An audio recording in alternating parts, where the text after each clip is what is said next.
Muchas gracias, hermano, por esa introducción tan amable. Es un placer estar aquí con ustedes nuevamente. Según parece, la gente no le gusta sentarse aquí al frente, porque hay algunos puestos aquí. Si los que están atrás quieren venir en este momento, antes de que yo comience, aquí les hemos estado reservando los puestos de adelante, los puestos predilectos, digamos. Así que si quieren venir en este momento aquí adelante, hay aquí algunos y veo uno o dos acá. Queremos que todos estén cómodos, porque esta noche les dije que trajeran la cobija y que trajeran la almohada, ¿verdad que sí? Esta noche es uno de los temas largos que vamos a estudiar, pero creo que va a ser productivo, fructífero y va a ser una bendición. Bien, vemos algunos valientes que están acercándose. Gloria a Dios. Un saludo también cordial para los que están arriba. No he podido verlos, pero sé que hay gente arriba porque me han contado. Bien, hermanos y hermanas, apreciadas visitas, gracias por venir a las visitas en forma especial. Queremos tener una palabra de oración antes de comenzar nuestro estudio. Y oramos en primer lugar para que Dios abra nuestra mente para que podamos entender, y en segundo lugar que abra nuestro corazón para que estemos dispuestos de recibir lo que comprendamos. Así que vamos a dirigirnos al Señor.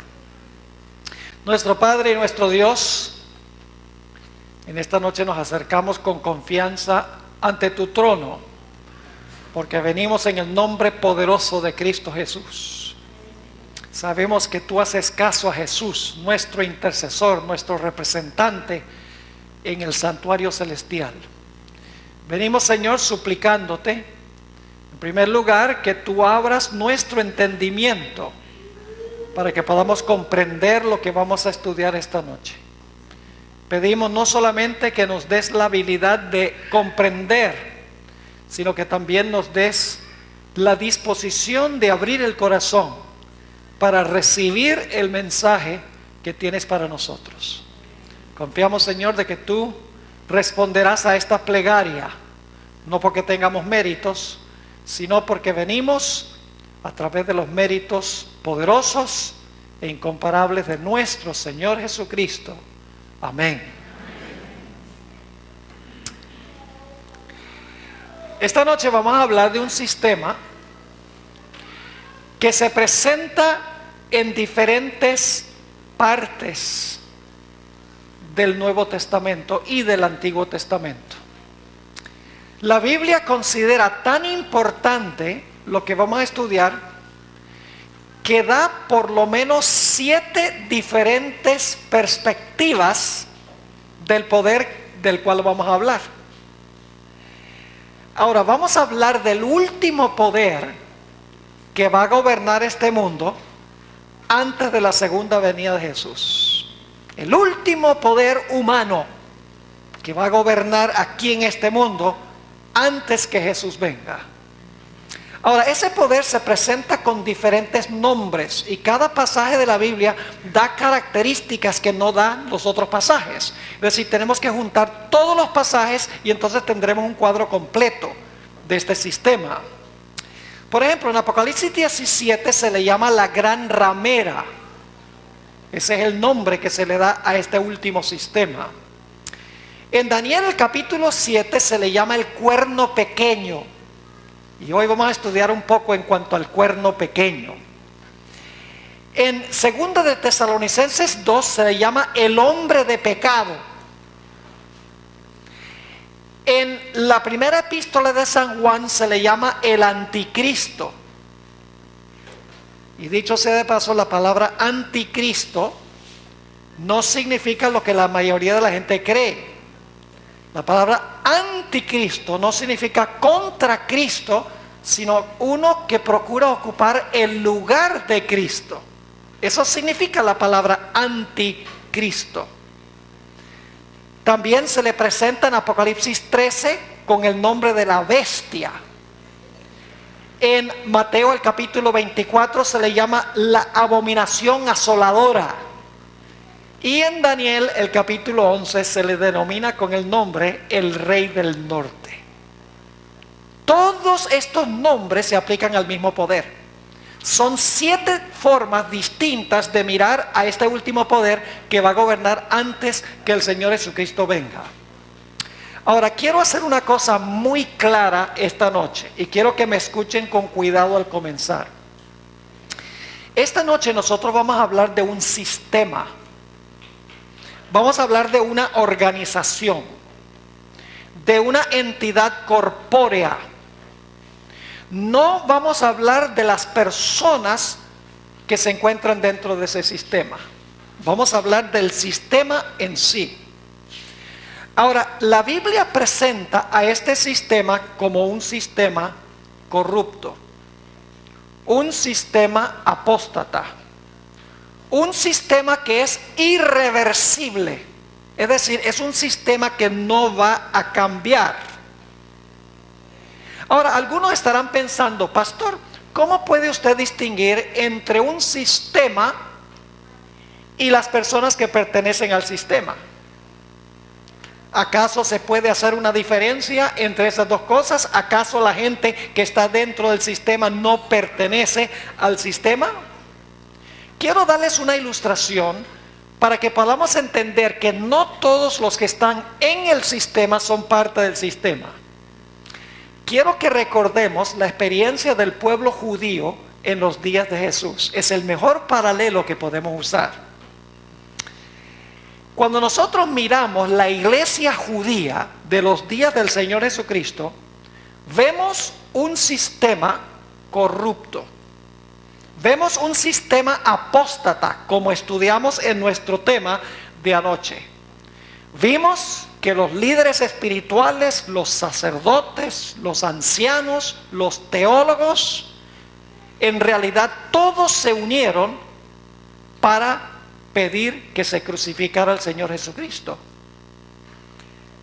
La Biblia nos dice, en cuanto a este sistema, y Jesús mismo dijo estas palabras, llamó a esa gente hipócritas, asesinos, generación de víboras y serpientes. Esos fueron los nombres que Jesús usó para describir el sistema del judaísmo en los días del Señor Jesucristo. Y el Señor Jesucristo les dijo, ¿cómo escaparéis el castigo del infierno a esta gente? Y el Señor Jesucristo profetizó que el reino le iba a ser quitado al pueblo judío e iba a ser dado a un sistema que produjera los frutos que Dios esperaba. Pero en ese sistema no todos eran apóstatas. El sistema o la organización, la iglesia, era apóstata. Pero había mucha gente sincera dentro de esa iglesia que no eran apóstatas. Servían a Dios lo mejor que podían de acuerdo al conocimiento que tenían. Pensamos, por ejemplo, de algunos grandes líderes, como los 12 apóstoles. Los 12 apóstoles estaban en ese sistema.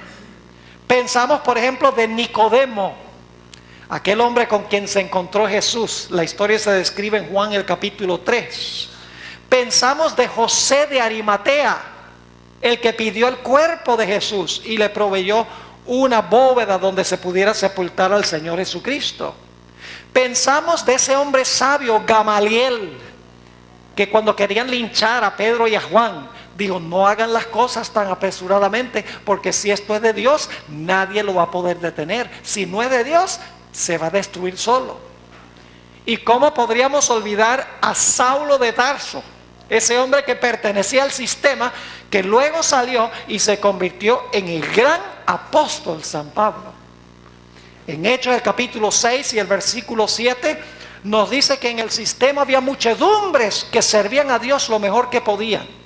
Nos dice inclusive que cuando se hizo el llamado salieron una muchedumbre de sacerdotes, abandonaron el sistema y se unieron a la iglesia que el Señor Jesucristo fundó.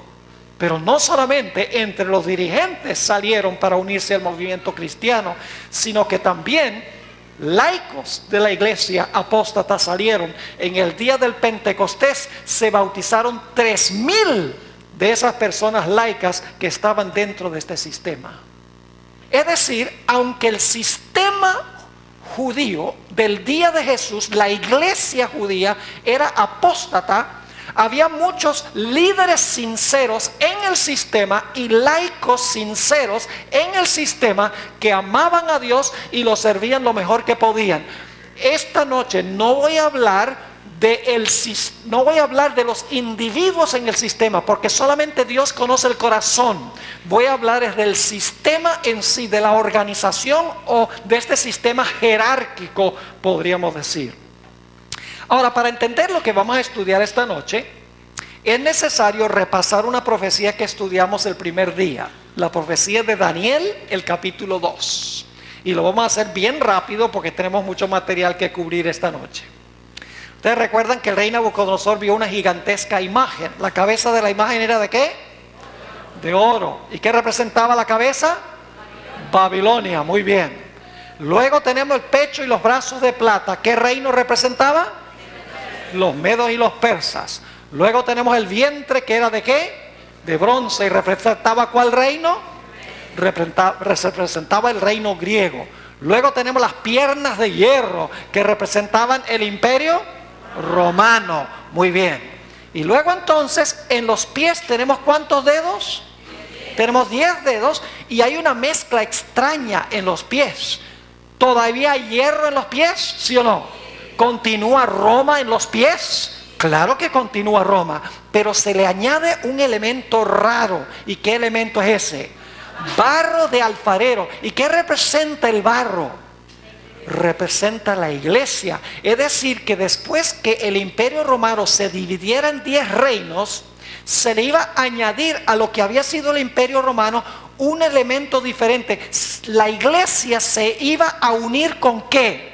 Se iba a unir con el Estado para hacer una amalgamación apóstata, porque nadie une la iglesia con el Estado. Es decir, que en Daniel, el capítulo 2, tenemos una descripción de la historia desde los días de Babilonia, Medo-Persia, Grecia, el imperio romano, la división del imperio romano y entonces la unión de la iglesia y el Estado. Y quiero que noten que la unión de la iglesia y el Estado es Roma igual, pero es una Roma distinta. Porque en los pies hay hierro, pero también hay barro. Roma continúa, pero es una Roma amalgamada. Es una Roma que mezcla la iglesia ¿con qué? Que mezcla la iglesia con el Estado. Y viene después de la caída del imperio romano. Ahora necesitamos ir a otra profecía. Y no vamos a poder estudiar todo el capítulo. Nada más quiero que noten la secuencia de poderes en Daniel el capítulo 7. Daniel 7 es paralelo a Daniel 2. La única diferencia es que en Daniel el capítulo 2 se usa una imagen con metales, mientras que en Daniel el capítulo 7 se presentan bestias, pero las bestias son paralelas a los metales de la imagen de Daniel 2. Ahora, en Daniel 7 tenemos en primer lugar un león. ¿Qué representa el león? Lo mismo que el oro, Babilonia. Luego tenemos un oso. ¿Qué representa el oso? Los medos y los persas, igual que la plata en la imagen. Luego tenemos una tercera bestia que es un leopardo. Y el leopardo representa ¿qué cosa? El reino griego, que es el vientre de bronce. Y luego entonces tenemos una bestia espantosa y terrible, es un dragón que tiene dientes de hierro. Fíjense, tiene dientes de hierro, piernas de hierro, dientes de hierro, y pisotea y desmenuza y desbarata todo lo que consigue por el camino. ¿Qué imperio es ese? Es el imperio romano. Ahora, lo que quiero que notemos es que este cuarto poder, este dragón o esta bestia espantosa y terrible, tiene 4 etapas consecutivas de dominio. Ahora, hay 4 bestias, pero no estoy hablando de las 4 bestias. Estoy diciendo que la cuarta bestia tiene 4 etapas consecutivas de dominio. Ahora ustedes dicen, ¿cuáles son esas 4 etapas? Vamos a Daniel, el capítulo 7 y el versículo 23. Daniel 7 y el versículo 23. El estudio de las profecías no es complicado. Dios tiene un método matemático para hacerlo.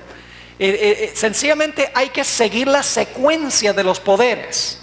No hay que adivinar, porque la secuencia de las profecías es muy clara. Ahora noten lo que dice Daniel 7:23. Ha pasado el león, Babilonia. Ha pasado el oso, Medo-Persia. Ha pasado el leopardo, Grecia. Y ahora estamos en el 4.º reino, que es Roma. Pero quiero que noten que Roma tiene 4 etapas. El 4.º reino tiene 4 etapas.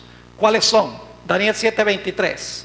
Digo así: la 4ª bestia será un 4.º reino en la tierra, el cual será diferente de todos los otros reinos, y a toda la tierra devorará, trillará y despedazará. ¿Qué representa la 4ª bestia espantosa y terrible? Representa el imperio romano. El imperio romano gobernó desde el año 168 antes de Cristo hasta el año 476 después de Cristo. Es decir, la primera etapa de Roma es el imperio romano. Pero ahora quiero que noten que hay un segundo periodo o una segunda etapa de la 4ª bestia. Vamos a Daniel 7:24. Porque esta bestia tiene ¿cuántos cuernos? ¿Ve? 10 dedos en los pies. Y esta bestia tiene ¿qué? 10 cuernos. ¿Ven el paralelo? Ahora fíjense lo que dice. Y los 10 cuernos significan, vamos a leerlo con cuidado, significan que de aquel reino se levantarán 10 reyes o 10 reinos. Yo pregunto, cuando esta bestia espantosa y terrible gobernó, cuando se levantó para gobernar, ¿ya tenía los 10 cuernos? No los tenía. Porque dice claramente aquí, los 10 cuernos significa que de aquel reino se levantarán 10 reinos. Para que se levanten de aquel reino tiene que existir primero el reino. ¿Están conmigo o no? Es decir, la segunda etapa de esta 4ª bestia es la etapa donde le salen a este dragón 10 cuernos. Pero luego viene una tercera etapa. Noten lo que dice Daniel 7 y el versículo 24 y el versículo 25. Dice, y los 10 cuernos significa que de aquel reino se levantarán 10 reyes, y tras ellos, ¿qué significa tras ellos? Significa después de ellos, tras ellos se levantará ¿qué? Otro, el cual será diferente de los primeros, y a 3 reyes derribará. Va a derribar a 3 de los. Y dice, y hablará palabras contra el Altísimo, y a los santos del Altísimo quebrantará, y pensará en cambiar los tiempos y la ley, y serán entregados en su mano hasta tiempos, ¿y qué? Y medio tiempo. Ahora fíjense entonces que tenemos 3 etapas hasta ahora. La primera etapa es la bestia espantosa y terrible gobernando sola, sin cuernos. Luego, después que gobierna por un tiempo, le salen ¿qué? Dice, se levantarán de ese reino 10. Y luego cuando están los 10, en medio de los 10, se levanta ¿qué? Un cuerno pequeño. Y el cuerno pequeño habla blasfemias contra el Altísimo. El cuerno pequeño persigue a los santos del Altísimo. Piensa que puede cambiar los tiempos y la ley de Dios, y gobierna por 1260 días. Tiempos, la mitad de un tiempo son 3 años y medio. Pero en las profecías bíblicas, un día equivale a un año. Así que lo que hacemos es multiplicar 3 años y medio por 360 días cada año, y eso nos da un total de 1260 años que iba a gobernar este cuerno pequeño. Ahora ustedes estarán diciendo, pastor, ¿qué representa el cuerno pequeño? El cuerno pequeño representa lo mismo que el barro. ¿Han visto la secuencia o no? Oro, plata, bronce, hierro, 10 dedos con hierro y ¿qué? Barro. Daniel 7, león, oso, leopardo, dragón, 10 cuernos, cuerno pequeño. El barro es lo mismo que ¿qué? Es lo mismo que el cuerno pequeño, que se levanta entre los 10 reinos, porque los reinos son poderes civiles, pero vamos a encontrar que el cuerno pequeño es un poder ¿qué? Eclesiástico, no es un poder civil. Y ese cuerno pequeño gobierna sobre los otros cuernos, es decir, es un cuerno religioso, pero gobierna también sobre los poderes civiles, como hemos visto anteriormente. ¿Está claro hasta ahora? ¿Cuántas etapas hemos estudiado de la cuarta bestia? Hemos estudiado 3 etapas, pero yo mencioné que eran ¿cuántas? 4. Ahora, en Daniel 7, en Daniel el capítulo 7, hay que confiscar ese celular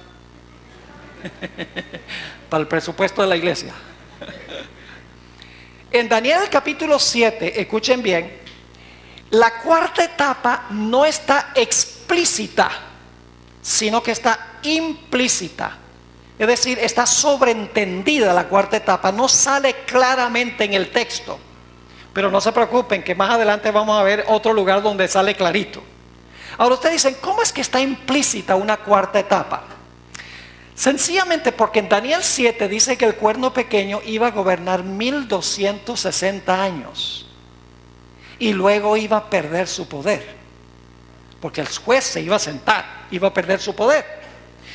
Pero Daniel 7 dice que este poder no iba a ser destruido sino hasta que Jesús venga, que va a ser el poder que va a gobernar el mundo inmediatamente antes que Jesús venga.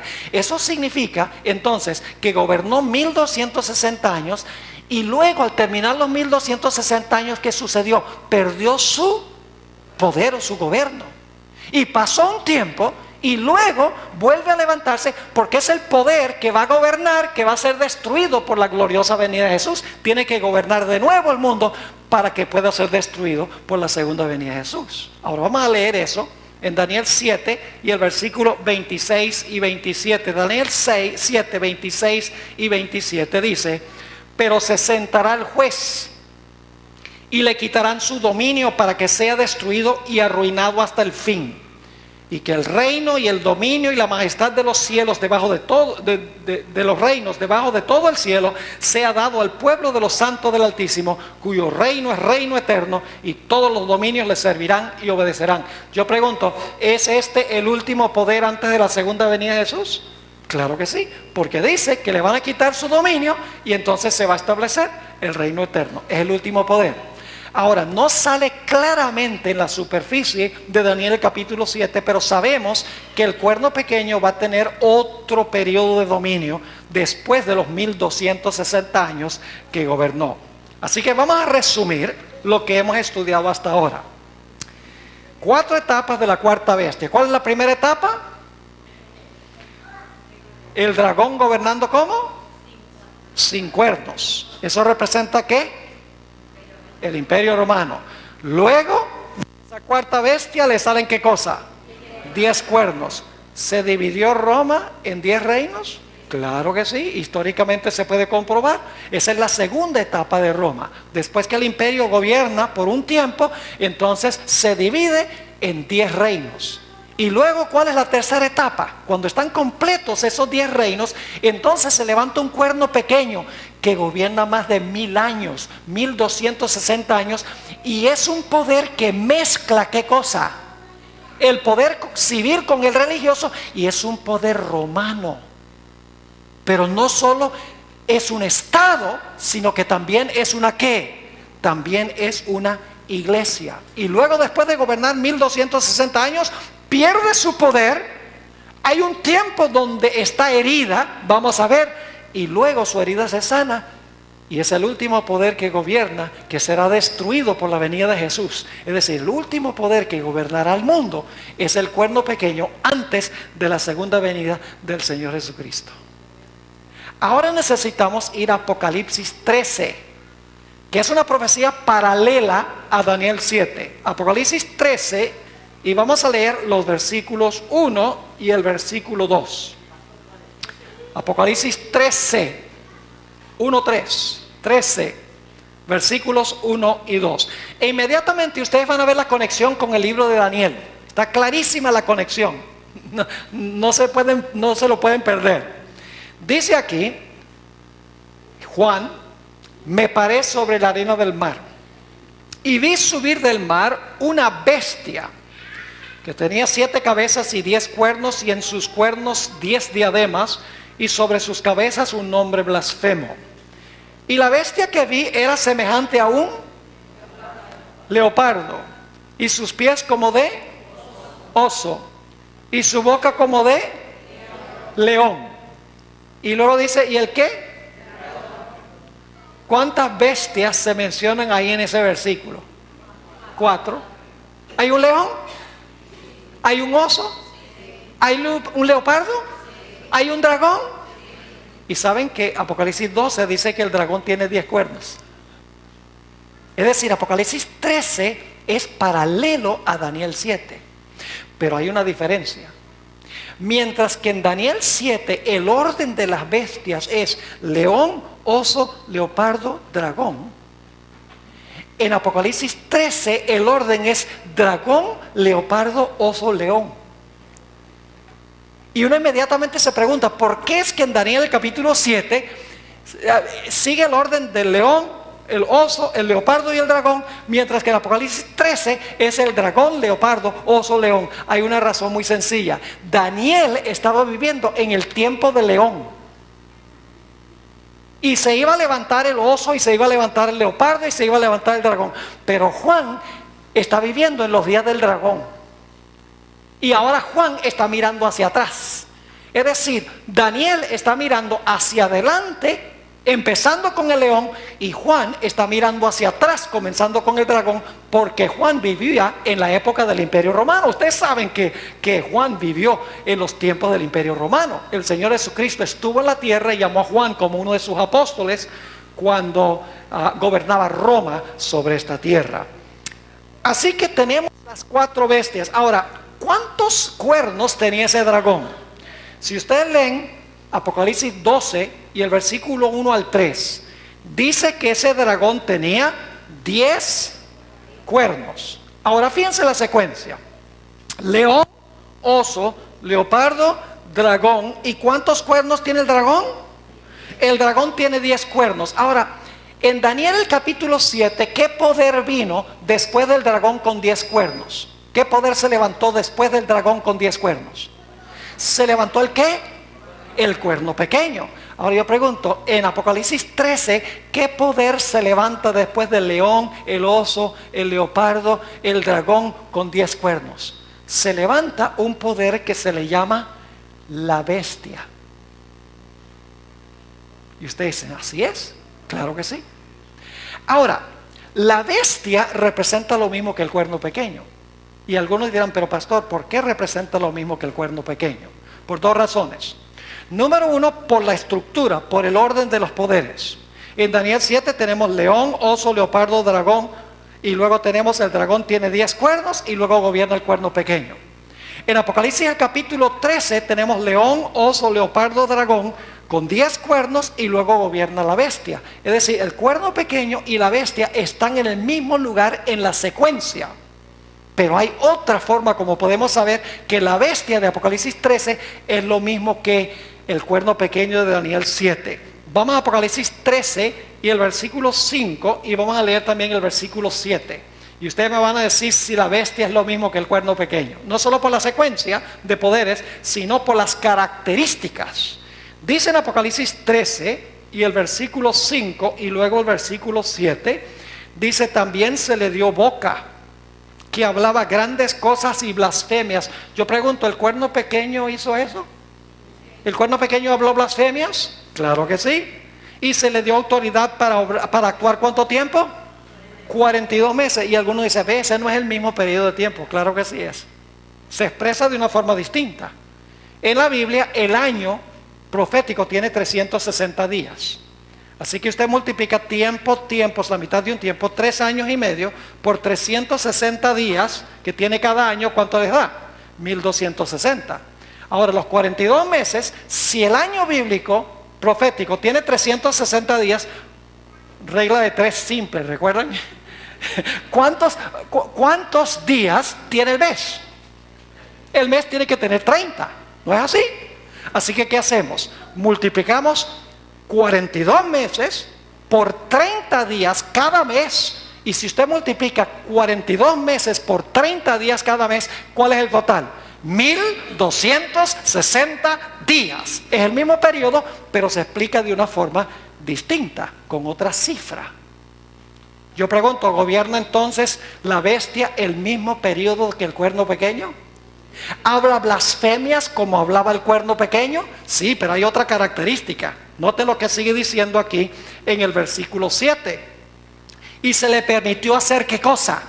Guerra contra los santos y vencerlos. También se le dio autoridad sobre toda tribu, pueblo, lengua y nación. ¿El cuerno pequeño perseguía a los santos, sí o no? Claro que sí. ¿La bestia persigue a los santos? Claro que sí. La secuencia es clara. La bestia es lo mismo que el cuerno pequeño. Porque tenemos león, oso, leopardo, dragón. 10 cuernos, cuerno pequeño.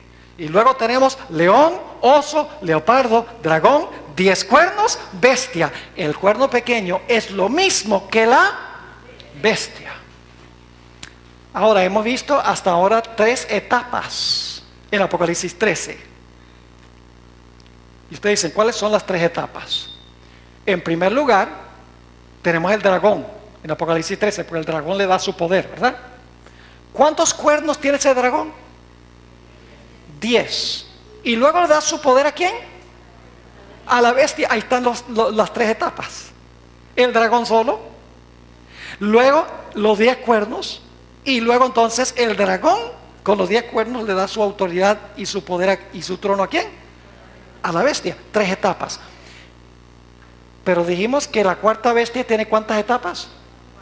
Tiene 4 etapas. ¿Será que en Apocalipsis 13 se menciona que el cuerno pequeño va a tener otra etapa de dominio después que pierde su poder por un tiempo?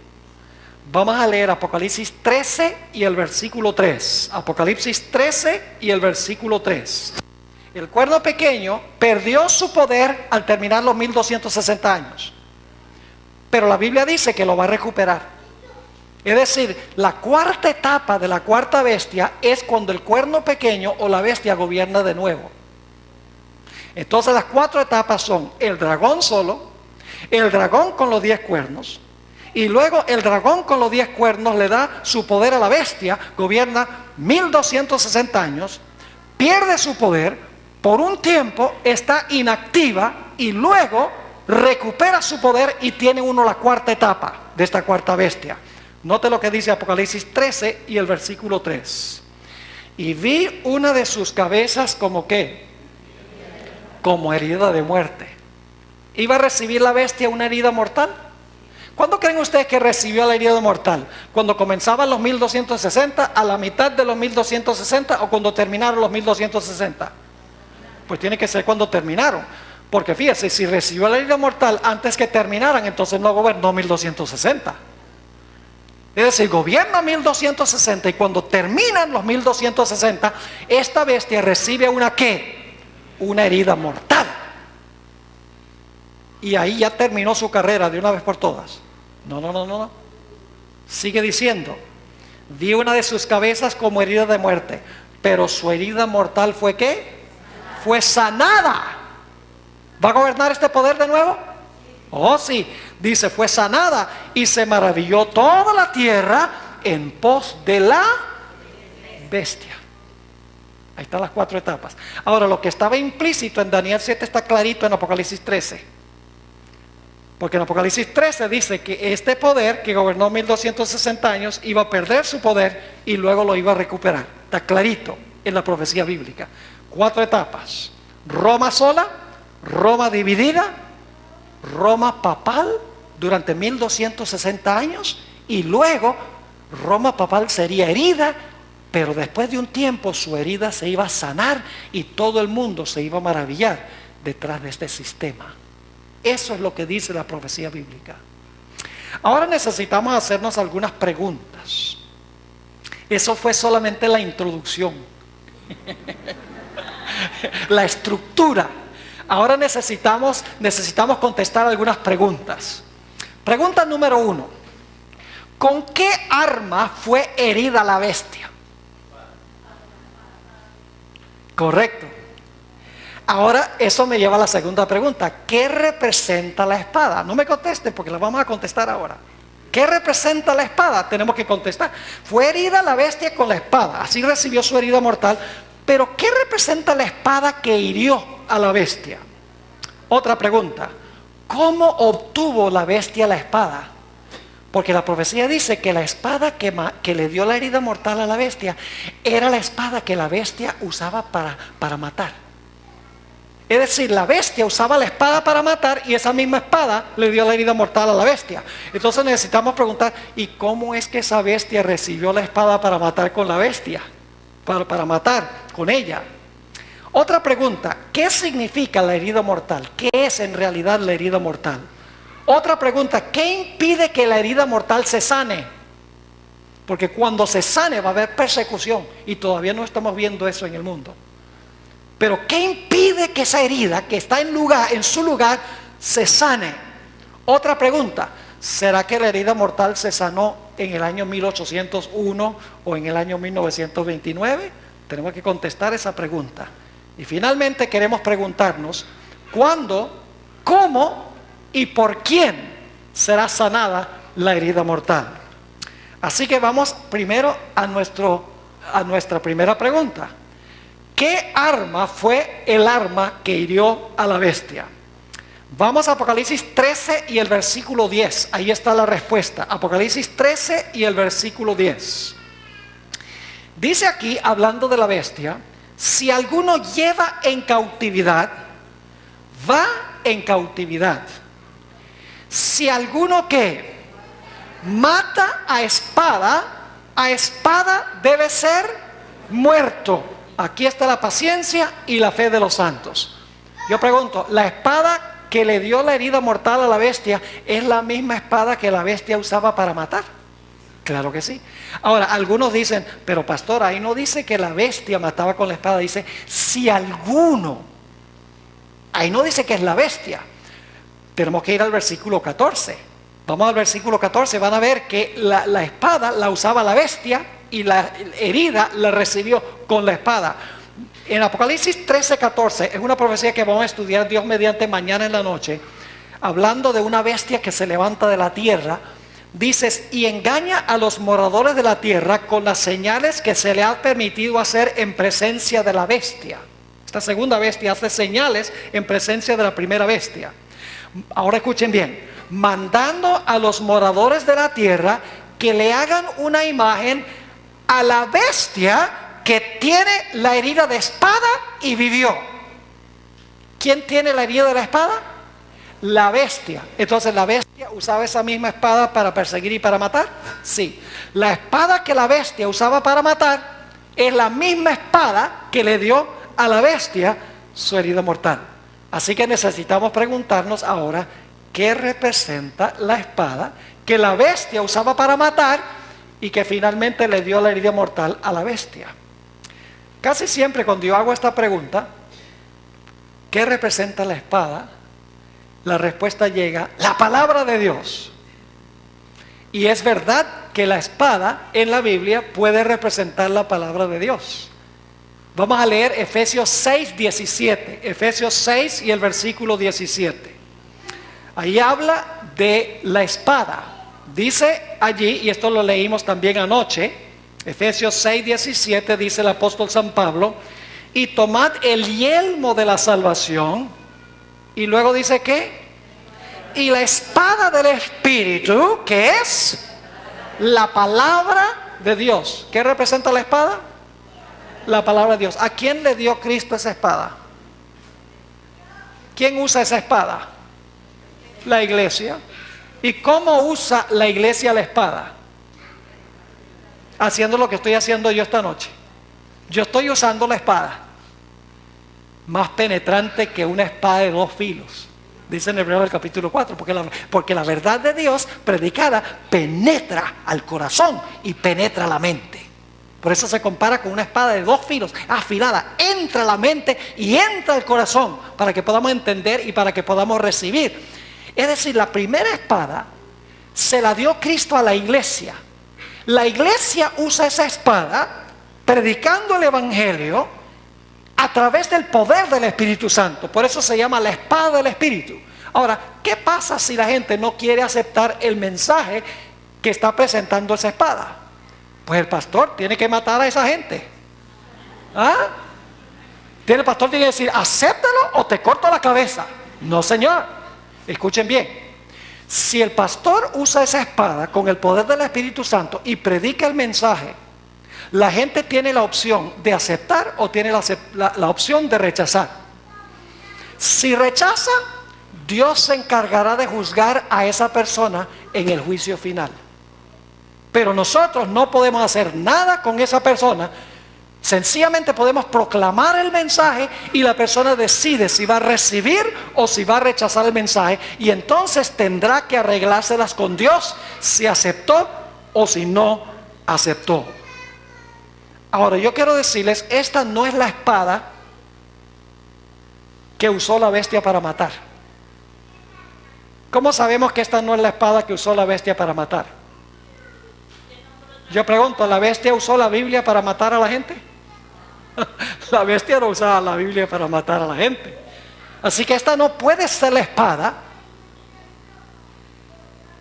que se menciona en Apocalipsis el capítulo 13. No puede ser, es imposible. Porque el papado no usó la Biblia para matar. Quiere decir entonces que la espada es otra. Ahora, permítame explicarles algo. En la Biblia los símbolos son flexibles. Los símbolos no siempre significan lo mismo. Les doy un ejemplo. ¿Qué representa un león en la Biblia? ¿Puede representar un león Babilonia? Sí. ¿Puede representar a Cristo? El león de la tribu de Judá. ¿Puede representar a Satanás? Anda cual león rugiente buscando a quien devorar. ¿Puede representar a Judá, el hijo de Jacob? Sí, se le llamó un león en Génesis 49. Entonces, león no siempre significa lo mismo. Hay que tomar en cuenta el contexto. Ahora yo pregunto, ¿qué representa la levadura? Siempre que hago esa pregunta, la gente dice, la levadura representa ¿qué cosa? El pecado. Pero saben que en una parábola que dio Jesús, la parábola de la levadura, allí representa el Espíritu Santo. Que cuando el Espíritu Santo está en la iglesia, representado por la masa, la iglesia crece.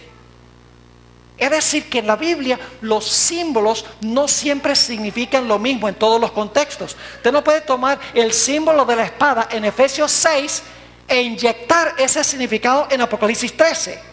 Porque en Apocalipsis 13 la espada puede significar algo distinto. ¿Me están entendiendo lo que estoy diciendo?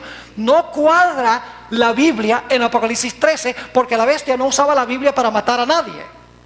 Tiene que ser otra espada. Y claro, la pregunta clave es, ¿cuál es esa otra espada? Vamos a Romanos el capítulo 13. La Biblia tiene la explicación. Romanos el capítulo 13. Y vamos a leer los versículos 1 al 4. Lo leímos anoche para introducir el tema. Y ahora vamos a leerlo de nuevo. Dice aquí el apóstol Pablo en Romanos 13 y el versículo 1 al 4. Sométase toda persona a las autoridades superiores. ¿Quiénes son las autoridades superiores? El poder civil, ¿verdad que sí? El gobierno, el Estado. Dice, sométase toda persona a las autoridades superiores porque no hay autoridad sino de parte de Dios. Y las que hay por Dios han sido establecidas. Yo pregunto, ¿quién estableció el sistema civil? Dios estableció el gobierno civil. Aquí lo dice claramente, dice, por Dios han sido establecidas. Versículo 2. De modo que quien se opone a la autoridad, es decir, el que se opone al poder civil, a lo establecido por Dios resiste. Y los que resisten acarrean condenación para sí mismos. Porque los magistrados no están para infundir temor al que hace el bien, sino al malo. ¿Quieres pues no temer la autoridad? Haz lo bueno y tendrás alabanza de ella. Acá ahora viene el versículo clave. Porque es servidor de Dios para tu bien. Pero si haces lo malo, teme, porque no en vano lleva ¿qué? No en vano lleva la espada, pues es servidor de Dios, vengador para castigar al que hace lo malo. ¿Qué clase de malo? ¿Violar el sábado? ¿Adorar un ídolo? ¿Tomar el nombre de Dios en vano? No, esa no es la clase de mal. La clase de mal, como vimos anoche, tiene que ver con la segunda tabla de la ley, nuestra relación con nuestros semejantes. Es decir, el poder civil debe proteger la vida, debe proteger la propiedad, debe proteger la reputación, debe proteger a los padres. Es decir, el papel del gobierno civil es gobernar en asuntos civiles. Y dice aquí que el Estado también tiene su ¿qué? También tiene su espada. Ahora, ¿cómo usa el poder civil la espada? ¿Qué pasa si tú haces lo malo? ¿El poder civil usa su espada? ¿Qué hace? ¿Te predica un sermón? No predica un sermón. La espada del poder civil significa que el poder civil puede castigar violaciones del Código Civil. Esa es la forma como usa la espada. Por ejemplo, te puede confiscar tu propiedad si la ganaste de una forma deshonesta. Te puede encarcelar. Y en algunos países puede ejecutar inclusive el decreto de muerte sobre una persona para un crimen que es terrible. Algunos países tienen la sentencia de muerte. Es decir, el Estado usa la espada para castigar violaciones del Código Civil con penalidades literales, como encarcelamiento, confiscación de bienes, multas y en algunos países con la sentencia de muerte. Yo pregunto, ¿puede la iglesia usar esa espada? No. ¿Puede el Estado usar la espada de la iglesia? No. Dios ha dado una espada a la iglesia y ha dado otra espada al poder civil. El problema resulta, escuchen bien, cuando la iglesia no solamente usa la espada del Espíritu, sino que se apropia la espada del poder civil para castigar a los que no reciben el mensaje. ¿Sí me están entendiendo o no? Esa es la amalgama del hierro con el barro. Esa es la unión del hierro con el barro. Es la unión de la iglesia con el Estado. Es decir, es la iglesia no conforme solo con usar la espada del Espíritu, que es predicar con el poder de Dios para convencer a los seres humanos de corazón que reciban a Jesús para tener una vida transformada, sino las personas que no acepten. La iglesia dice, usa tu espada civil para castigar a los que no acepten el mensaje. Yo pregunto, ¿fue eso lo que pasó con Jesús? ¿Y ustedes creen que eso no va a pasar al final de la historia también? Claro que va a pasar. Va a pasar igual. Escuchen bien. A través de la historia, los peores enemigos del verdadero pueblo de Dios son otros que se dicen pueblo de Dios. ¿Quién mató a Abel? Su propio hermano. ¿Quién perseguía a los profetas? El propio pueblo a quienes eran enviados. ¿Quién persiguió a Elías? El propio pueblo de Israel. ¿Quién acabó con la vida de Jesús? El pueblo que vino a salvar. ¿Quiénes sufrieron bajo el poder de esta iglesia durante las edades oscuras, durante los 1260 años? Era la iglesia la que estaba persiguiendo a otras personas que eran fieles en la iglesia. ¿Y ustedes creen que va a ser diferente al final de la historia? No, señor. La historia se repite. Ahora, Jesús no permitió que sus discípulos usaran la espada literal. Jesús le dijo a sus discípulos, recibiréis poder y ¿qué? Y me seréis ¿qué? Testigos en Jerusalén, Judea, Samaria y hasta los lugares más remotos de la tierra. La comisión que le dio Jesús a los discípulos era predicar el evangelio en todo el mundo. Pero ¿le dio Jesús a sus discípulos la espada literal para castigar a los que rechazaran el mensaje? No, señor. Quiero repasar algo que estudiamos anoche. El Señor Jesucristo estaba en el huerto de Getsemaní, vino la guardia del templo No, todavía no ha entrado el poder civil en perspectiva. Viene la guardia del templo para arrestar a Jesús. Y nos dice la Biblia que uno de los discípulos sacó la Biblia y predicó un sermón. No, ¿qué hizo el apóstol Pedro? El apóstol Pedro sacó una espada, pero no era la espada del Espíritu. Él tenía que aprender más adelante, después del Pentecostés, cómo usar la espada, de verdad. Pero dice la Biblia que él sacó la espada, literal, porque iba a castigar a cualquiera que arrestara a su líder, el líder de su iglesia, por así decirlo. Ahora, quiero que noten lo que sucedió.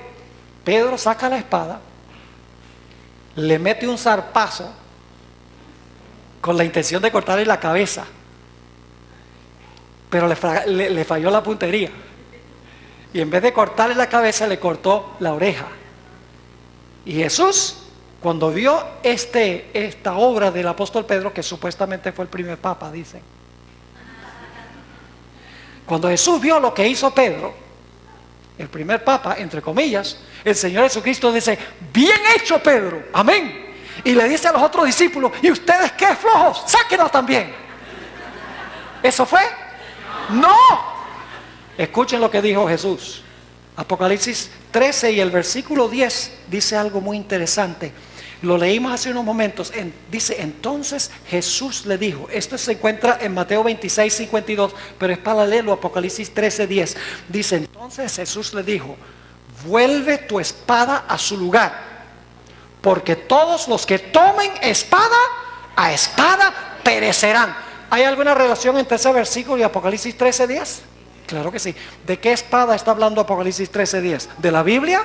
No, de la espada de la fuerza, para obligar a la gente a aceptar a Cristo y aceptar su reino.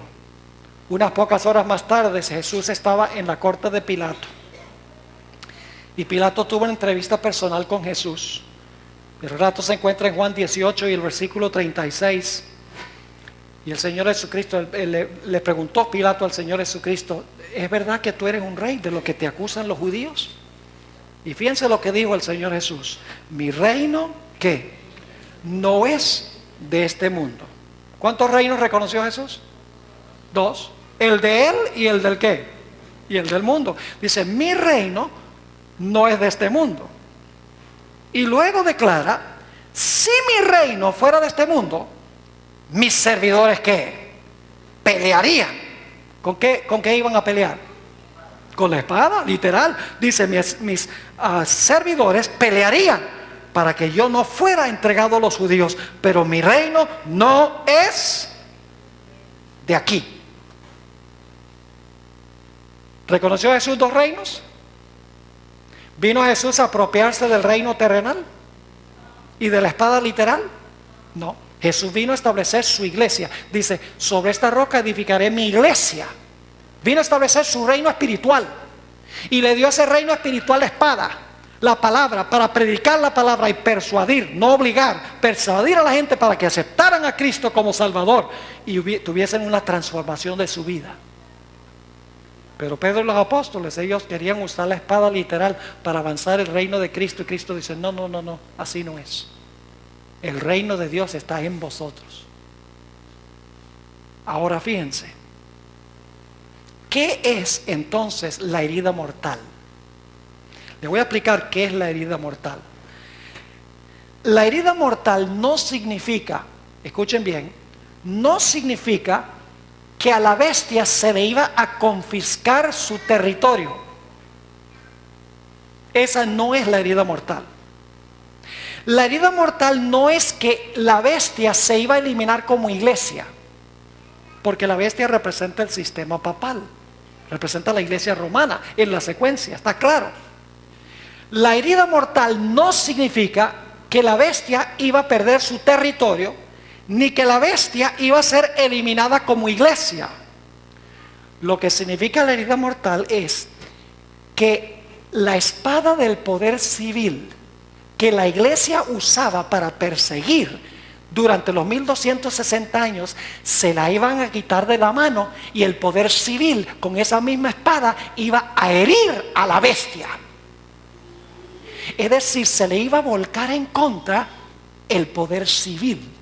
La espada espada que la bestia usaba del poder civil, porque usaba al Estado para castigar a los que no estaban de acuerdo con la iglesia, esa espada que usaba en algún momento se le iba a quitar de la mano, y esa misma espada el poder civil lo iba a usar para suministrarle la herida mortal al papado. Es decir, la herida mortal sencillamente significa que ya el sistema romano no iba a poder usar el poder civil para cumplir sus propósitos. ¿Cuántos están entendiendo lo que estoy diciendo? Gloria a Dios, la mitad entiende. Amén.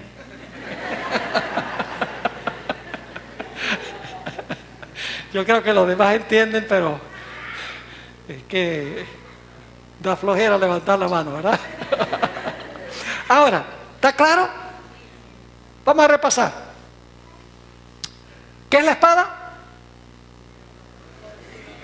La espada es la capacidad que tiene el poder civil para castigar violaciones del Código Civil. ¿Qué hizo la iglesia durante los 1260 años? No solo usaba la espada de la Biblia, la espada del Espíritu, para predicar, sino que usó la espada del poder civil. Dios, dame la espada del poder civil para que todo aquel que no haga caso a nuestro mensaje y que no haga caso a lo que nosotros enseñamos, entonces ayúdanos tú para entonces cortarles la cabeza o quemarlos en la hoguera. Pero ¿qué iba a pasar al final de los 1260 años? Al final de los 1260 años el poder civil le decía, dame esa espada. Y el poder civil iba a usar la espada para suministrarle la herida mortal al sistema romano. Ahora necesitamos hacernos la pregunta: ¿cómo obtuvo la iglesia romana la espada? Es una historia fascinante. Les voy a mencionar cómo la obtuvo la bestia, cómo obtuvo la espada para poder perseguir y matar a los que no estaban de acuerdo con lo que enseñaba la iglesia. Entre el año 300 y el año 476 de la era cristiana, se levantaron varias tribus que se conocen como las tribus bárbaras.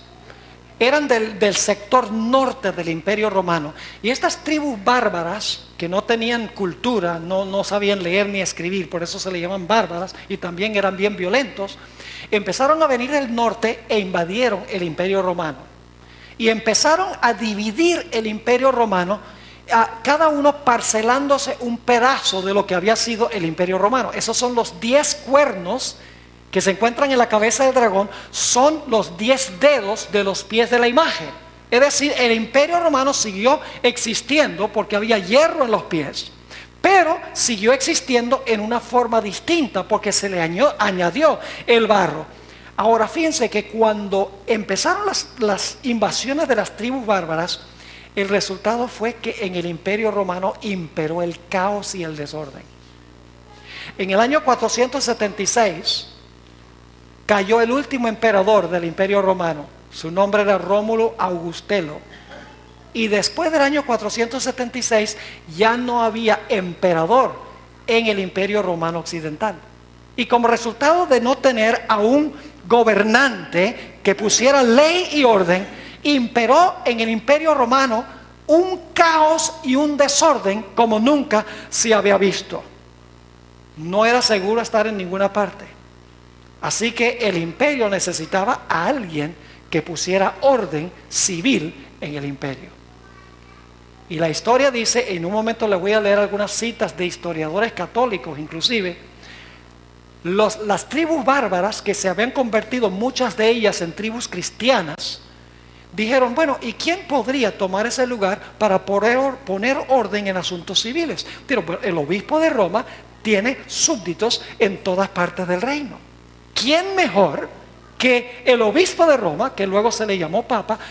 ¿Qué persona mejor que esa para entonces no solamente gobernar en asuntos religiosos la iglesia, sino para poner orden civil?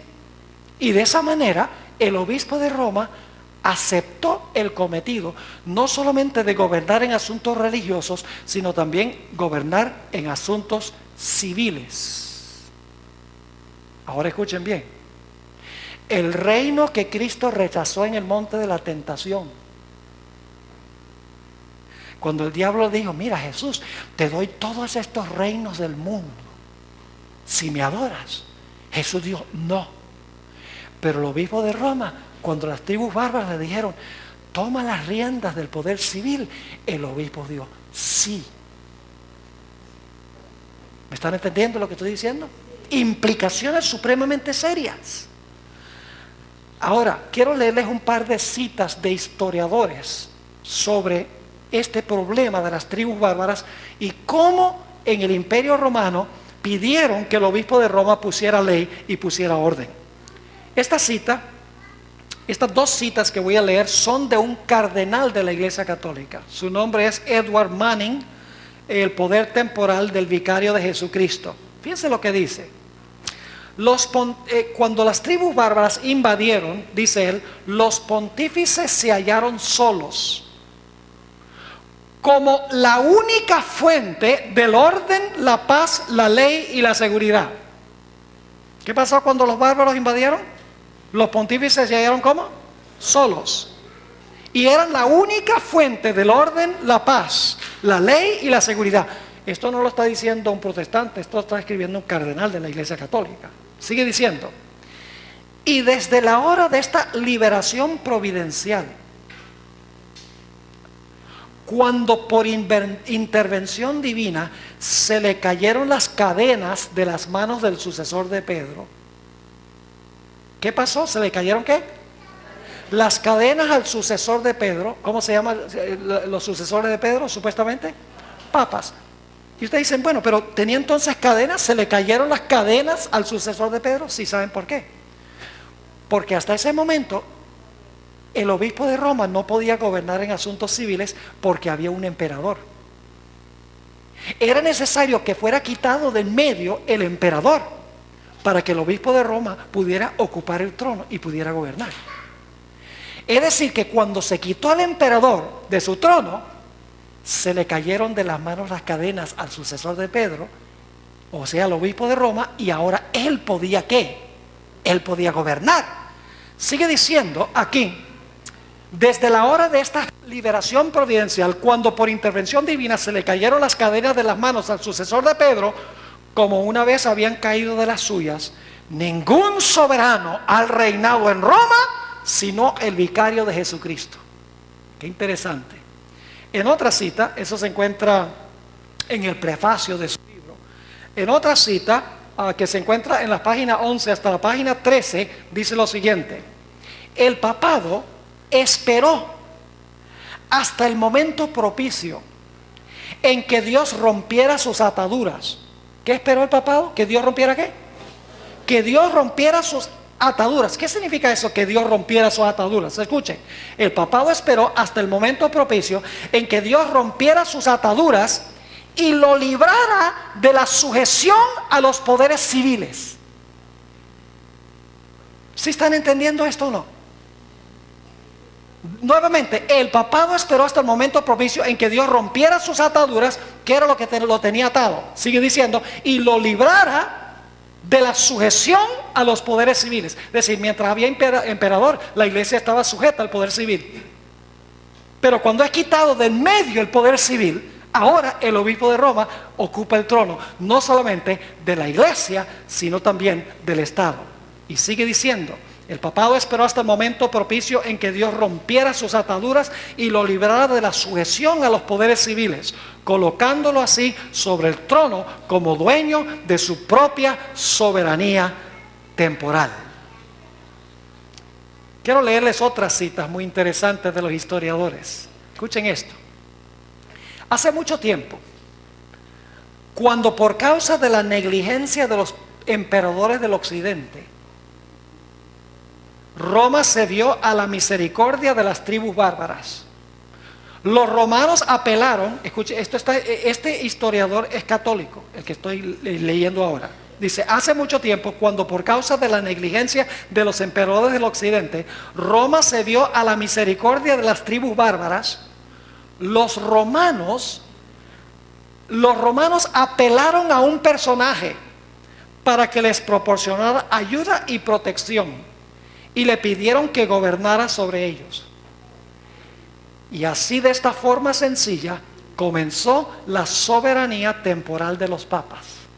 Y humildemente, acercándose al trono de César, el vicario de Cristo se apropió del cetro ante el cual los emperadores y reyes de Europa se habrían de inclinar por tantos siglos. ¿Están entendiendo esa cita? Aquí hay otra cita.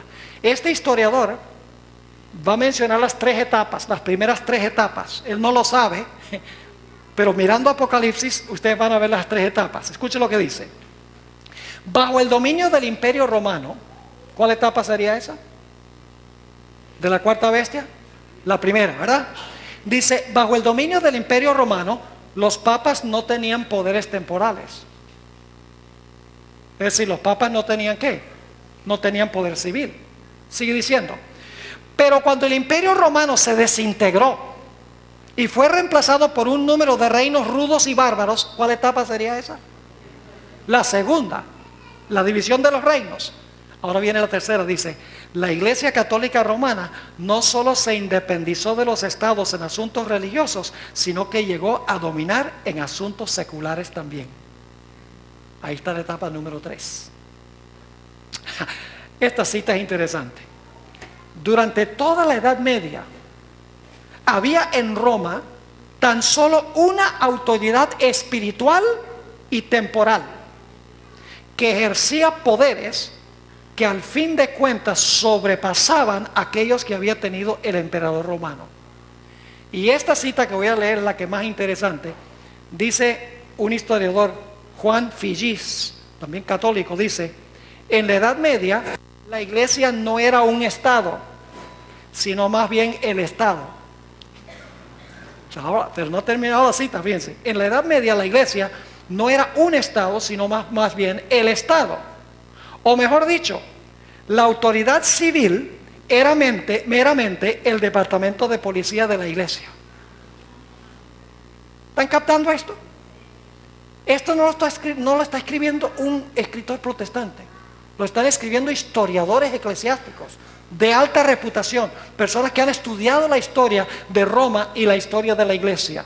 Es decir, el poder civil era el departamento de policía de la iglesia. Cuando la gente no hacía caso a lo que enseñaba la iglesia decía, policía, ven y arréstalo. Policía, quémalo en la hoguera. Policía, tortúralo. Y eso pasó con millones de personas durante lo que se conoce como las edades oscuras. Ahora quiero leerles las palabras de un papa, el Papa Bonifacio VIII. En el año 1302 escribió una bula. Una bula es una carta personal. El nombre de esta bula es Unam Sanctam. Y quiero que noten lo que dijo este papa. Lo que está diciendo es que las dos espadas son de la iglesia. Escuchen lo que dice. Los textos de los evangelios nos informan que la iglesia romana tiene en su poder dos espadas. Es decir, la espada espiritual y la temporal. Ambas pues le pertenecen a la iglesia. Es decir, la espada espiritual y la material. Ahora fíjense. La espiritual debe ser usada para la iglesia, pero la material por la iglesia. La primera está en la mano del sacerdote y la segunda está en las manos de los reyes y soldados, pero siempre bajo la voluntad y el visto bueno de los sacerdotes. ¿Están entendiendo lo que significa que la bestia tenía la espada? La bestia tenía la espada porque usaba el poder civil para castigar a los que no aceptaban las doctrinas y prácticas de la iglesia de esa época. Y por 1260 años esa iglesia tuvo la espada para perseguir con el poder civil. Lo mismo que sucedió con Cristo Jesús, como estudiamos anoche. Pero cuando llegaron los 1260 años a su fin, sucedió algo espectacular. Exactamente 1260 años después que el papado recibiera su poder, que fue en el año 538, cuando fueron destruidos los ostrogodos, el último de los tres reinos rebeldes al poder papal.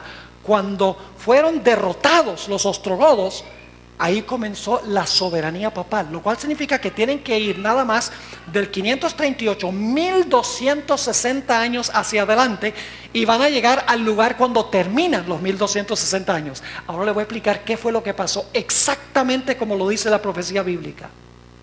La Revolución Francesa comenzó en el año 1789 y culminó con un evento que ahora les voy a relatar. El 12 de febrero de 1798, el general Berthier, general de las tropas de Napoleón Bonaparte, entró a Roma, entró a la Capilla Sistina, a donde el Papa Pío VI estaba celebrando el aniversario de su coronación.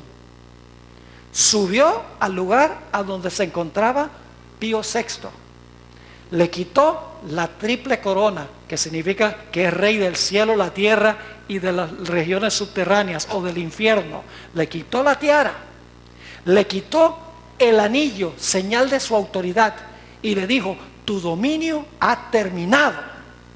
Y fue llevado cautivo el Papa Pío VI y fue a parar en varios sitios, y finalmente el lugar permanente a donde murió fue en la ciudad de Valence, en Francia, donde murió en el año 1799.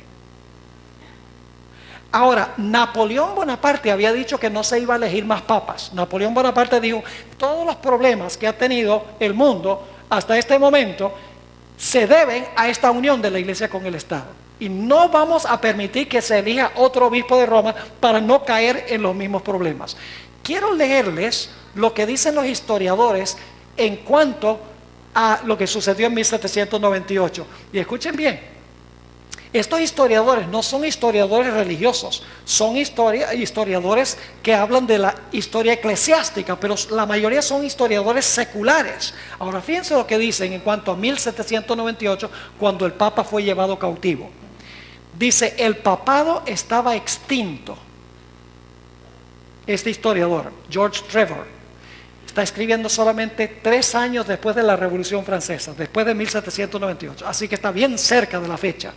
Dice: el papado estaba extinto, no quedaba ni un vestigio de su existencia. Y usted dice: pero pastor, ¿el papado desapareció como iglesia? No. La palabra papado no se refiere a la iglesia romana. La palabra papado se refiere a un sistema que une la iglesia con el Estado. Así que cuando dice que el papado estaba extinto, todo el mundo sabía que todavía las catedrales abrían, todavía había obispos, todavía había cardenales, todavía la iglesia todavía funcionaba como iglesia. Pero el papado ya no existía porque le fue retirado el poder civil. Para que sea papado tiene que ser una unión del poder religioso con el poder civil. ¿Me están entendiendo? Así que dice este historiador: el papado estaba extinto, no quedaba ni un vestigio de su existencia. Y ahora escuchen bien: y entre todos los países católicos romanos de Europa, ninguno levantó un solo dedo para defenderlo. Si eso hubiera sido durante la Edad Media y alguien hubiera hecho eso con el Papa, todas las naciones de Europa se hubieran unido para guerrear contra el que hizo eso. Pero el historiador dice: todas las naciones de Europa estaban contentas de finalmente ser libertadas de este poder despótico, y ninguna nación levantó un solo dedo para ayudar al sistema. Sigue diciendo: la ciudad eterna ya no tenía príncipe ni pontífice, su obispo estaba muriendo en tierras extranjeras, y ya se había dado el decreto de que no se permitiría la elección de un sucesor. Aquí hay otra cita. Con razón, la mitad de Europa creía que el veto de Napoleón es que no se iba a elegir otro papa. Con razón que la mitad de Europa creía que el veto de Napoleón sería obedecido, y que al igual que el papa, el papado estaba muerto. Interesante que los historiadores digan que el papado estaba ¿qué? Muerto. Usa la expresión extinto. Aquí hay otra, de otro historiador. Dice: las multitudes pensaban que el papado estaba a punto de morir, y se preguntaban si Pío VI sería el último pontífice, y si el cierre del siglo XVIII marcaría la caída de la dinastía papal. Le estaban diciendo: la dinastía papal ya es historia antigua. La gente se preguntaba si en realidad el papado estaba a punto de morir como papado, como unión de iglesia con el Estado. Una última cita sobre este punto. Dice: el papado había sufrido su más profunda humillación. Otro historiador: y parecía estar aniquilado. Fíjense las expresiones: extinto, muerto, a punto de morir, aniquilado. Sigue diciendo, la Revolución Francesa también le suministró una herida que, según parecía, no quería sanarse sino hasta fines del siglo XX. Interesante. Ahora, ¿saben cuál es la ironía de todo esto?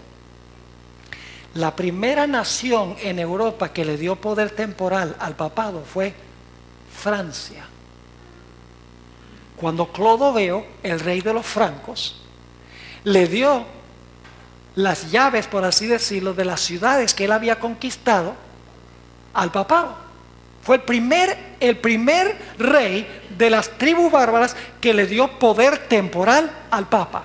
Por eso es que Francia se conoce como la hija mayor del papado, porque fue la primera nación que le dio poder temporal.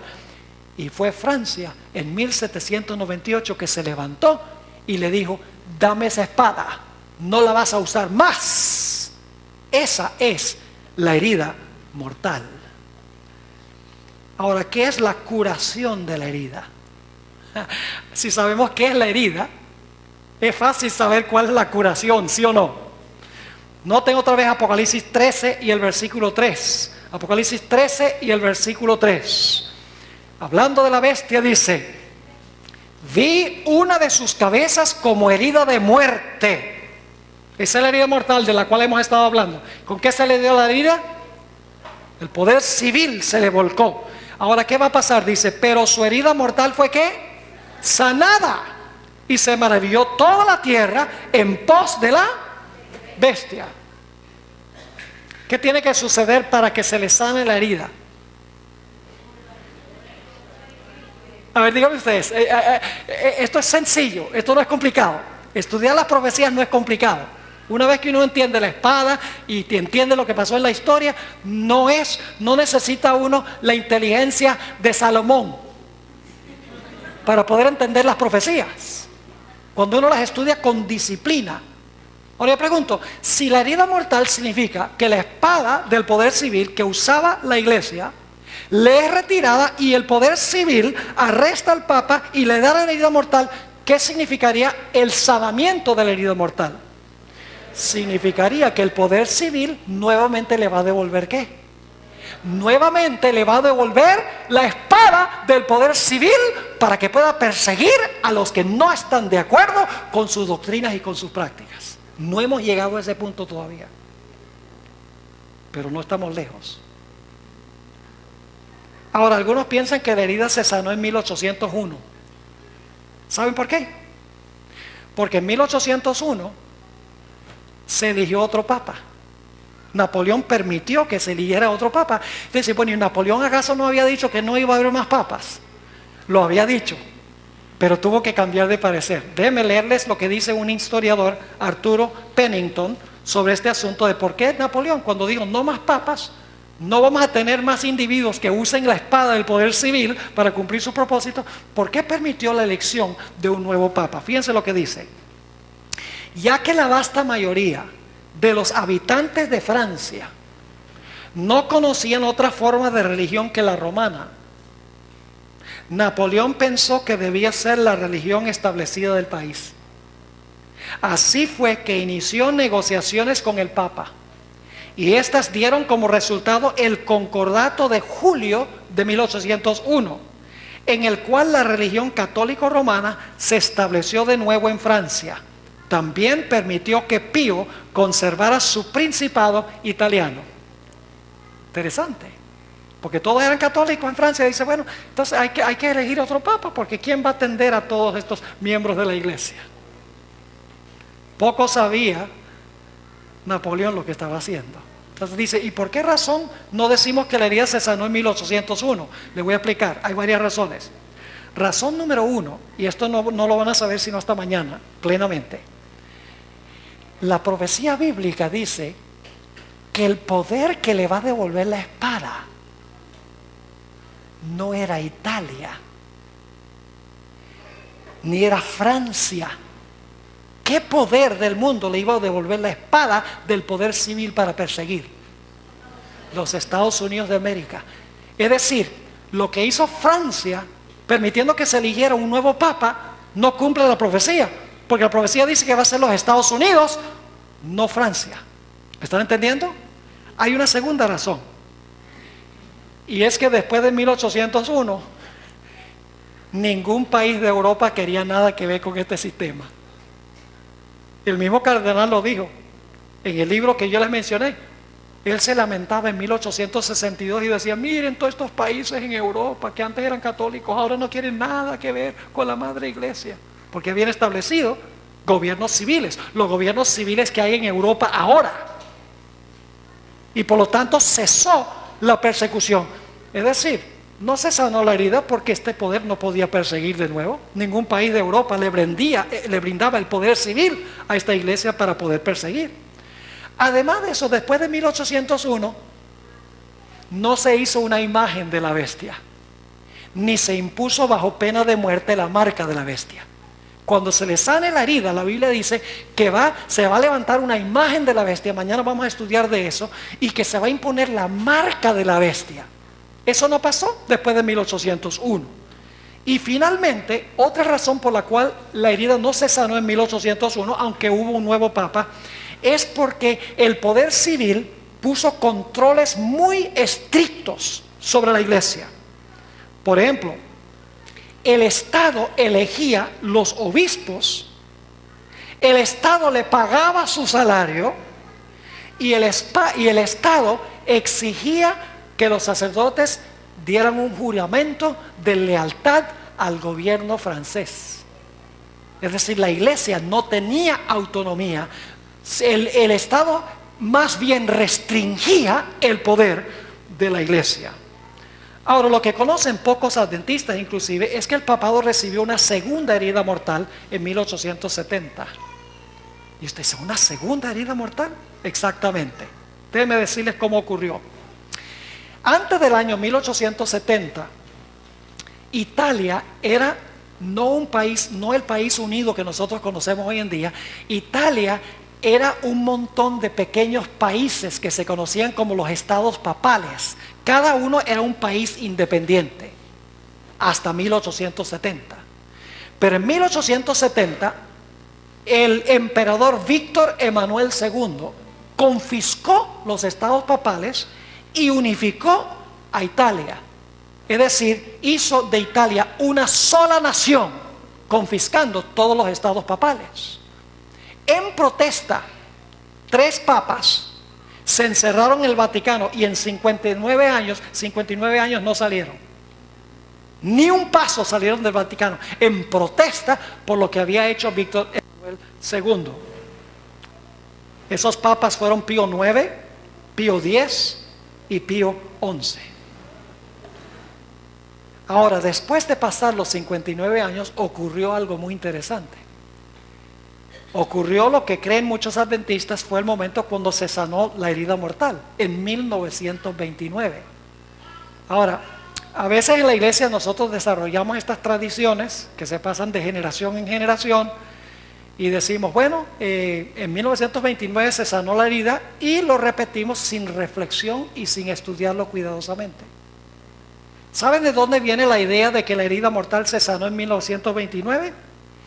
Viene de un periódico que se publicó el mismo día en que Mussolini y Gaspari, representando al papado, firmaron un concordato de paz, porque habían estado por 59 años en guerra, pero firmaron el día 11 de febrero de 1929 un concordato. Y el periódico que se llama La Crónica de San Francisco escribió un artículo ese mismo día sobre ese concordato que se firmó. El titular de ese periódico decía: el Vaticano nuevamente en paz con Italia después de una larga pelea. Eso decía el titular grande. Había un titular en letra más pequeña que decía: sana la herida de muchos años. Y luego en el artículo mismo apareció un párrafo, y les voy a leer el párrafo, y de aquí viene la idea de que la herida se sanó en 1929. El artículo decía: el problema romano Tenemos que entender qué es el problema romano. El problema romano es la confiscación de los estados papales en el año 1870. No se refiere a 1798. El problema romano tiene que ver con 1870. Dice, el problema romano es asunto del pasado y el Vaticano está en paz con Italia.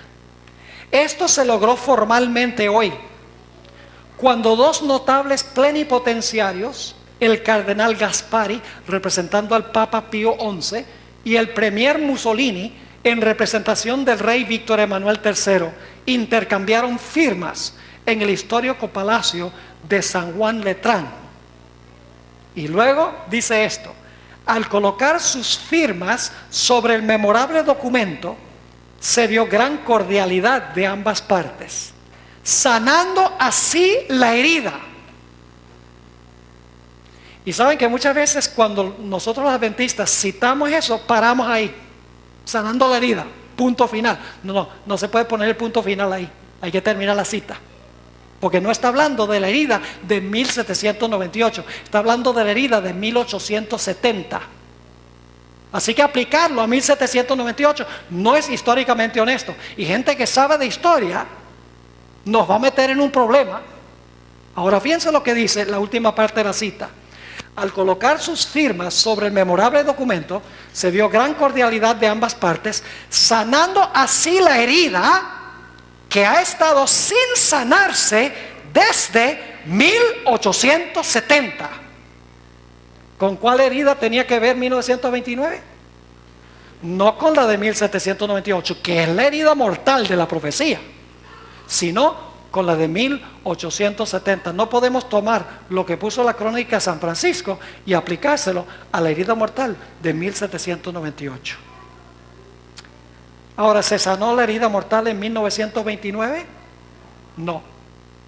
Ahora, puede ser que comenzó el proceso que llevaría al sanamiento de la herida. No me entiendan mal, no estoy diciendo que 1929 no es una fecha importante, porque se le devolvieron ciertas propiedades que tenía el papado para que pudiera ocupar el trono y pudiera gobernar en asuntos civiles. Es una fecha importante, pero la herida no se sanó en esa fecha. Comenzó un proceso que finalmente llevaría a sanarse la herida. ¿Por qué creemos que no se sanó en 1929? En primer lugar, porque esa cita de la crónica de San Francisco tiene que ver con la herida de 1870, no con la de 1798.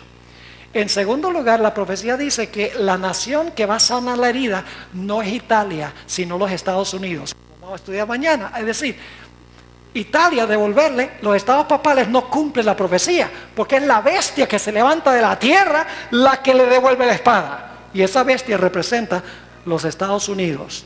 Y finalmente, después de 1929, todo el mundo no se ha maravillado en pos de la bestia.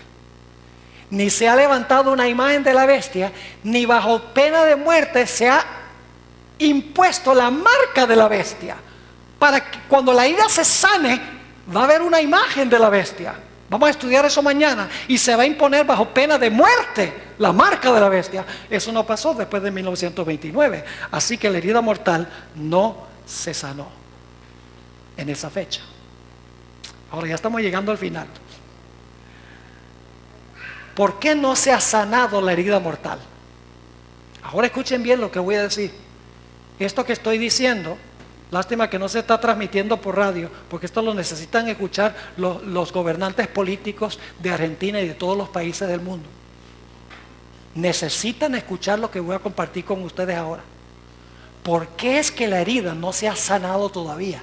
Porque estamos en un tiempo de paz donde la iglesia no puede perseguir a los que no están de acuerdo con la iglesia, como hacía durante la Edad Media, durante las edades oscuras. Hay una razón. Quiero leerles una cita de un sacerdote jesuita, murió. Su nombre es Malaquías Martín. Escribió un libro muy famoso que se llama Las llaves de esta sangre. Ha escrito muchos libros. En el año 1986, marquen la fecha, muy importante, en 1986, escribió estas palabras: por 1500 años y más, Roma había mantenido un dominio con mano fuerte sobre cada comunidad local del mundo. ¿Qué había hecho Roma? Está hablando de la iglesia romana. ¿Qué había hecho por 1500 años y más? Había mantenido un ¿qué? Un dominio. ¿Con qué clase de mano? Con mano fuerte sobre cada comunidad local del mundo. Y luego dice esto: en gran medida, y admitiendo algunas excepciones, ese era el punto de vista romano. ¿Cuál era el punto de vista romano? Dominar con mano fuerte cada comunidad del mundo. Dice, este era el punto de vista romano. Ahora viene la parte clave. Hasta que 200 años de inactividad le fueran impuestos al papado por los grandes poderes seculares del mundo. ¿Están entendiendo lo que está diciendo la cita? ¿Qué le impusieron los poderes seculares del mundo? Por 200 años le impusieron ¿qué? Inactividad. Es decir, él está diciendo, este sacerdote jesuita está diciendo que el papado por 200 años ha estado ¿qué? Inactivo. ¿Por qué está inactivo? Porque tiene la herida mortal. ¿Y por qué tiene la herida mortal? Porque le ha sido impuesto, dice aquí, por los grandes poderes seculares del mundo. ¿Qué son los grandes poderes seculares del mundo? Los países, las naciones del mundo. Ahora, aquí viene lo extraordinario. Si ustedes van hacia atrás 200 años, desde 1986, cuando él escribió esto, te van hacia atrás 200 años, ¿a dónde llegan? 1786. ¿Saben cuándo comenzó la Revolución Francesa? En 1789. Lo que él está diciendo es que los grandes poderes seculares del mundo empezaron a mantener a este sistema activo, comenzando ¿cuándo? En la Revolución Francesa. Y es exactamente lo que estuvimos estudiando en cuanto a lo que sucedió con el Papa Pío VI cuando fue llevado cautivo. Ahora permítame leerle una cita de Elena White. La viejita sabía esto. Escuchen lo que dice. Y lo que voy a leer es tan semejante a lo que dijo Malaquías Martín más de 100 años después. Malaquías Martín escribió más de 100 años después que la hermana White escribiera esto. Voy a leer otra vez lo que dijo Malaquías Martín. Hasta que 200 años de inactividad le fueran impuestos al papado por los grandes poderes seculares del mundo. Ahora fíjense lo que dice ella sobre el sanamiento de la herida mortal. Dice, derróguense. ¿Qué significa derróguense? Elimínense o quítense. Dice, derróguense las medidas restrictivas impuestas en la actualidad por los gobiernos civiles. ¿Qué dice? ¿Medidas qué? Restrictivas impuestas por ¿quiénes? Por los gobiernos civiles, dice ella. Y déjesele a Roma que recupere su antiguo poder y se verán resucitar en el acto su tiranía y sus persecuciones. Según ella, ¿cuándo se va a sanar la herida? Se va a sanar la herida cuando se quiten las medidas restrictivas impuestas en la actualidad por ¿quiénes? Por los gobiernos civiles. Y le digo que los gobiernos civiles que se están entremetiendo con el papado están jugando con fuego. Y no lo saben, porque han olvidado la historia. Tenemos la tendencia con el paso del tiempo, como han pasado más de 200 años, tenemos la tendencia de olvidar y decir, no, este sistema ha cambiado, este sistema es mejor, este sistema no es lo mismo que era antes. Tenemos la tendencia de decir eso. Y la misma escritora dice que bajo la apariencia variable del camaleón está el veneno invariable de la serpiente en cuanto a este sistema. Este sistema no ha tenido una conversión. Es un sistema que todavía quiere gobernar en asuntos civiles. Todavía se mete en la política de las naciones y está esperando solamente que una nación en el mundo, una nación poderosa, le dé la espada del poder civil para que entonces otra vez resucite las persecuciones que una vez hubo. Quiero terminar leyéndoles una cita escrita por Juan Robbins. Es un escritor, es un teólogo de la iglesia reformada, es decir, presbiteriano. Él captó bien esto. Fíjense lo que dice. La iglesia católica nunca ha desistido de su deseo de restablecer. ¿Qué significa restablecer? Tú no puedes restablecer lo que no estuvo establecido una vez. Dice, la iglesia católica nunca ha desistido de su deseo de restablecer la unión medieval de la iglesia y el Estado, con el objetivo final de crear un Estado y una teocracia de extensión global. Y luego dice, la iglesia Estado romano, vincula las dos cosas. La iglesia Estado romano es un híbrido. ¿Qué es un híbrido? Una mezcla, exactamente. Dice, la iglesia Estado romano es un híbrido, un monstruo de poder eclesiástico y político. Su idiosincrasia política es totalitaria. Y cuando se le ha dado la oportunidad de implementar sus principios, el resultado ha sido la represión sangrienta. Si en los últimos 30 años ha suavizado el tono de sus declaraciones de tener poder pleno, supremo e irresponsable y ha asesinado menos gente que antes, este cambio de conducta no se debe a un cambio de idea, sino a un cambio de circunstancias. Y luego dice, la iglesia Estado romano en el siglo XX se está recuperando de una herida mortal. Qué cosa tan interesante. No es adventista, pero lo entiende. Dice, la iglesia Estado romano en el siglo XX se está recuperando de una herida mortal. Ahora fíjense lo que dice. Si o cuando, nosotros no decimos si, decimos cuándo, pero él dice si o cuando recupere la plenitud de su poder y autoridad, impondrá un régimen más siniestro que cualquiera que el planeta jamás haya visto.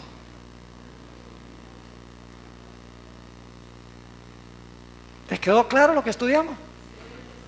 ¿Especulación? No. La Biblia es matemática cuando la estudiamos con supremo cuidado. Ahora quiero terminar con una pregunta. ¿Qué nación en su sano juicio le devolvería la espada al poder papal conociendo toda esta historia del pasado? ¿Qué nación haría eso? No se pierdan el próximo emocionante episodio. Mañana noche vamos a hablar de eso. No se lo pierdan porque vamos a estudiar la bestia que tiene cuernos de cordero, pero habla como un dragón.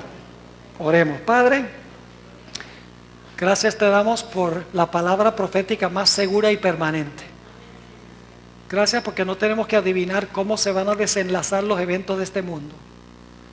Podemos saber por tu palabra exactamente lo que va a ocurrir para que podamos prepararnos para lo que viene. Padre, la mayoría de nosotros no estamos preparados para cuando venga este momento de persecución por las convicciones de nuestra conciencia. Tenemos una vida demasiado cómoda, demasiado fácil, porque no hay persecución. Pero sabemos, Señor, que en tiempos de prosperidad, en tiempos de paz, debemos estar preparando un carácter para lo que viene. Te ruego, Señor, que nos ayudes a consagrar nuestra vida a ti. Que podamos colocar todo lo que tenemos y lo que somos en el altar del sacrificio. Podamos hacer una entrega completa y sin reservas. Que podamos estudiar tu palabra como nunca antes, orar con fervor como nunca antes y testificar al mundo en cuanto a estas grandes realidades que hemos estudiado. Padre Celestial, acompáñanos al regresar a nuestros hogares esta noche. Ayúdanos a meditar en lo que hemos estudiado. Si hay alguien aquí en esta noche que pertenece a la iglesia romana, Señor, ayúdale a entender que no es una crítica de ellos personalmente, pero es necesario decir estas cosas para que la gente pueda saber qué es lo que viene y pueda escapar de lo que vendrá. Habla a cada corazón, quita prejuicios, quita obstáculos para que podamos escuchar tu voz y obedecerla. Te lo pedimos en el nombre precioso de tu Hijo, Cristo Jesús. Amén.